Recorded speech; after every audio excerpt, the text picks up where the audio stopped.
Kakek tua ini menemukan celah lotre. Ia menguras seluruh uang tabungannya demi membeli lotre. Lalu memanggil istrinya, menyocokkan nomor lotre. Hari pengumuman pun tiba. Kakek dan nenek ini terkejut, karena mereka menang 2 kali lipat. Jerry mulai membuat usaha patungan lotre, dan mengajak teman sedesanya menjadi kaya. Ini adalah kisah nyata.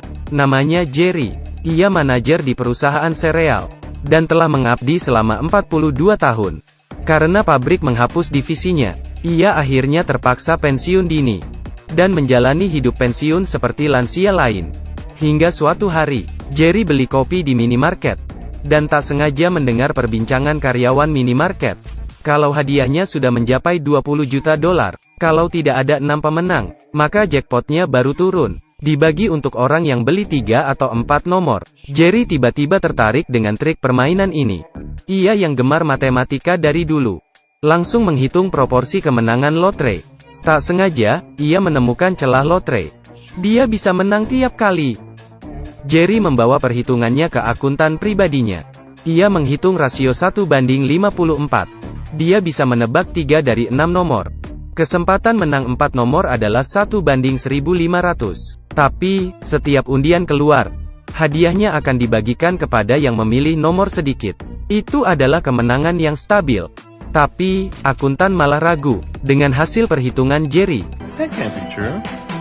Why not? Because it's the lottery, Jerry. There's a building of people in Detroit whose job it is to know how the numbers work. And they do.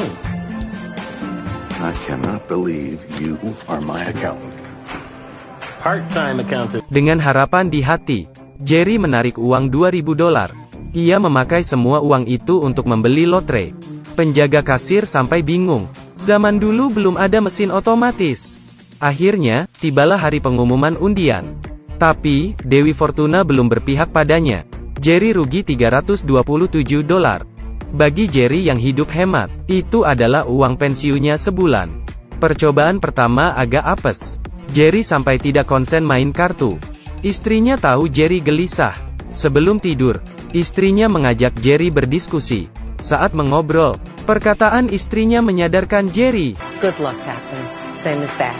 Kesialan ada karena adanya keberuntungan. Seperti koin, kalau dilempar 1000 kali, ada 50% kemungkinan hasilnya kepala. Tapi, kalau dilempar 5000 kali, persentasenya jadi 60%. Jerry harus mencoba lebih banyak, supaya menang besar. Jadi, ia menarik 8.000 dolar tabungannya, dan pergi ke minimarket, untuk memborong lotre. Pemilik toko kelelahan sampai memelototinya. Hari pengumuman pun tiba. Jerry dengan cermat menghitung kemungkinan keluar semua angka. Kali ini, ia cuan 15.000 dolar. Dengan perhitungan ciamiknya sendiri, ia memberitahukan berita gembira ini ke istrinya. Istrinya sampai terharu saking senangnya. Setelah menikah puluhan tahun, hubungan mereka terasa hambar, karena Jerry membawa banyak uang. Istrinya merasa jadi muda lagi. Mereka akan main gila-gilaan. Esoknya, mereka membawa seluruh hartanya untuk dipertaruhkan. Totalnya ada 16.000 dolar. Kasir bilang dia bisa mencetak 1.000 lembar per jam. Jerry dan istrinya menunggu seharian, dan mereka memutuskan menginap dekat sana. Lalu mulai mencocokkan nomor lotre. Tuhan terharu dengan usaha mereka. Mereka menang besar 21.043 dolar. Istrinya menatap cek dan bertanya, Do you really think we're the only ones who know? Rupanya, insting wanita selalu benar. Tidak cuma mereka yang tahu celah lotre itu. Di Universitas Harvard, Ben yang jenius juga menemukan celah ini. Saat Jerry dan istrinya pulang, istrinya punya ide. Kenapa kita tak mengajak teman-teman kita? Dengan begini, potensi menang juga lebih besar, dan modal kita juga banyak. Kalau soal uang, cewek memang jago. Esoknya, Jerry menemui akuntannya, untuk membuat perusahaan pembeli lotre. Ia mengajak tetangga dan teman-temannya, untuk membeli saham perusahaan dan menjadi kaya bersama. Kalau tidak mau jadi pemegang saham, mereka juga bisa beli putus. Hasil kemenangan akan dibagi rata sesuai modal invest. Begitu mendengarnya, tetangganya langsung berinvestasi. Tak lama, mereka berhasil mengumpulkan 40.000 dolar. Dan pergi ke minimarket. Mereka menyewa tempat itu, karena mereka tahu mesin tidak mampu mencetak secepat itu. Can you stay open later? No, I'm afraid not. I'm undergoing some marital trauma at the moment. Well, truth be told, tonight is a drinking celebration with my buddies. Now, admittedly, we do it out there in the parking lot, but I just can't have customers in here. Well, what if we weren't customers? Mereka punya ide. Jerry mengambil logo perusahaannya dan mengajak bos minimarket gabung. Ia berkata, "Kalau kamu kaya, istrimu pasti minta baikan." Mendengar ini, bos minimarket setuju. Ia langsung mempromosikan investasi lotre Jerry kepada temannya. Mereka membeli makin banyak lotre. Istrinya sampai kelelahan mencocokkan nomor. Benar saja, esok paginya, bos minimarket menemui mereka. The lottery sends a tally of all the winnings sold by the store. Windfall tickets won $82,000. And how many windfall tickets did you sell at your store? Just yours, plus 6 more to me, but those didn't win. We doubled it. We doubled it. We doubled it! Kita menang 2 kali lipat. Ini berarti, mereka tidak usah susah payah sendirian mencocokkan lotre. Lotre yang mereka jual makin banyak, bahkan sampai memenuhi gudang. Sementara itu, Ben si mahasiswa Harvard juga mengumpulkan teman-temannya. Investasi ini sudah pasti untung, tapi mahasiswa tidak punya banyak uang nganggur. Mintalah uang pada orang tuamu. Ben akhirnya mendapat $50.000. Saat Ben memamerkan kehebatannya, asistennya menganalisa algoritma lotre. Ternyata, ada orang lain yang menang lebih banyak dari grup mereka. Di hari ulang tahun pernikahan Jerry, Ben dan asistennya menemui mereka di toko lotre. Ben tertawa melihat 2 lansia. Ia tadinya mengira akan bertemu mafia. Ben lalu memperkenalkan diri sebagai mahasiswa Harvard, dan mengajukan kerjasama, supaya Ben bergabung dengan timnya. Tapi, Jerry merasa, tidak ada untungnya gabung dengan mereka. Ia pun menolak Ben. Karena Jerry memimpin keluarga dan teman-teman sedesanya, ia tidak mau mereka mendapat risiko besar. Karena ditolak mentah-mentah, Ben pun membanting pintu dan pergi. Tak lama, seorang wartawan Boston juga merasa aneh dengan hasil kemenangan. Kakek pensiunan di Michigan setiap 3 minggu menang jackpot. Wartawan segera menemui bos lotre. Kenapa pria bisa menang jutaan dolar setiap bulan? Bos lotre bilang, mungkin kakek pensiunan itu beruntung. Wartawan tahu. Kenapa bos bilang begitu? I didn't say he was a retiree. Yeah, well, you know it's a lottery. People win. So, when you call news, I have a meeting. Jelas sekali bos lotre tahu ada celah di lotrenya. Tapi, ia tidak mencegahnya. Karena perusahaan lotre juga cuan banyak. Jerry pergi ke minimarket beli kopi. Ia tak mengira Ben sudah menunggunya berjam-jam.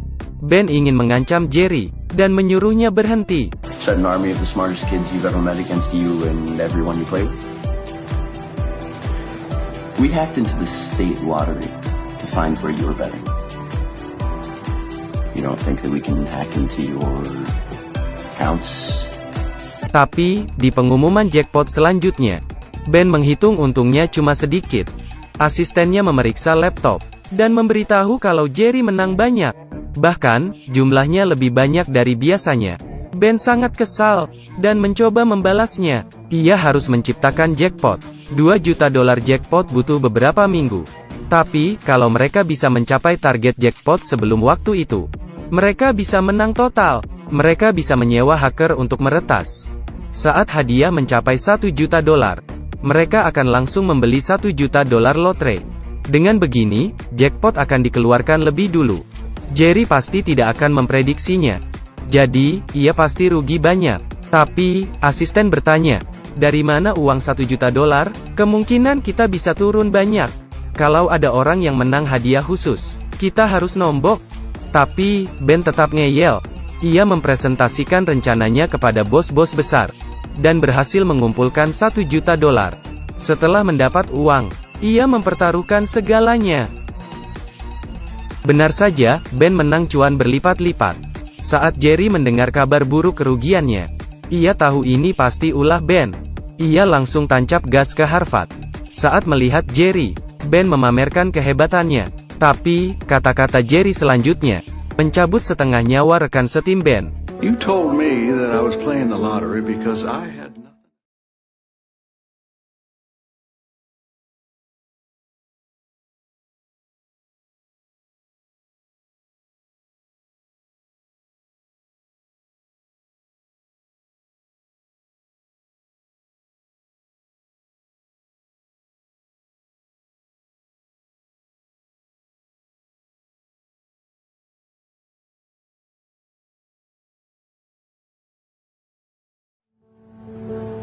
Guess you haven't run the math out on that, huh? Para mahasiswa ini bekerja dengan upah kecil demi melanjutkan kuliah mereka. Tapi, cara Jerry membagi hasil tidak sama dengan Ben. Kata-kata Jerry kala itu langsung membuat tim Ben bubar. Supaya lotre bisa dimainkan dengan adil, Jerry dan istrinya menemui bos lotre. Jerry tahu kalau bos lotre tahu ada celah di lotrenya. Kenapa tidak kau hentikan? Karena aku untung banyak. Uang yang dihasilkan Jerry adalah recehan dari pembeli lotre lain. Jadi, Jerry sebagai konsumen paling besar meminta bos lotre untuk mengumumkan hasil jackpot secara transparan untuk mencegah orang-orang seperti Ben mengakalinya. Sistem ini juga adil bagi Petru. Tanpa ragu, bos lotre setuju. Tak lama, asisten Ben melihat peraturan baru lotre. Ben kesal bukan main. Tadinya, ia mengira bisa perang melawan Jerry. Tapi, dia malah masuk headline koran dan dikeluarkan dari kampus. Setelah mengumumkan undian hari itu, nilai jackpot diumumkan. Sejak itu, Jerry dan keluarganya berhenti beli lotre. Di malam bagi hasil terakhir, mereka mengadakan pesta musik jazz. Meski tidak melihat pengumuman kemenangan hari ini, tapi mereka semua tampak gembira. Ternyata, mereka telah membeli semua nomor lotre California dan meminta Jerry menyocokkan nomor. Orang sedesa telah lepas dari jerat kemiskinan berkat Jerry dan menjadi keluarga mereka. Mereka menari diiringi irama musik jazz. Jerry menepati janji masa mudanya, yaitu membawa istrinya ke konser jazz. Mereka akhirnya menang jackpot lagi, $27 juta. Mereka tidak usah susah payah bekerja lagi seumur hidup mereka, bahkan bisa membantu warga sedesnya. Ini adalah film yang dibuat berdasar kisah nyata. Judulnya, Jerry and Marge Go Large. Kakek nenek ini unyu. Hati mereka sangat baik. Tetangga-tetangga mereka juga baik. Kepercayaan adalah barang mahal. Jadi, jangan kau permainkan.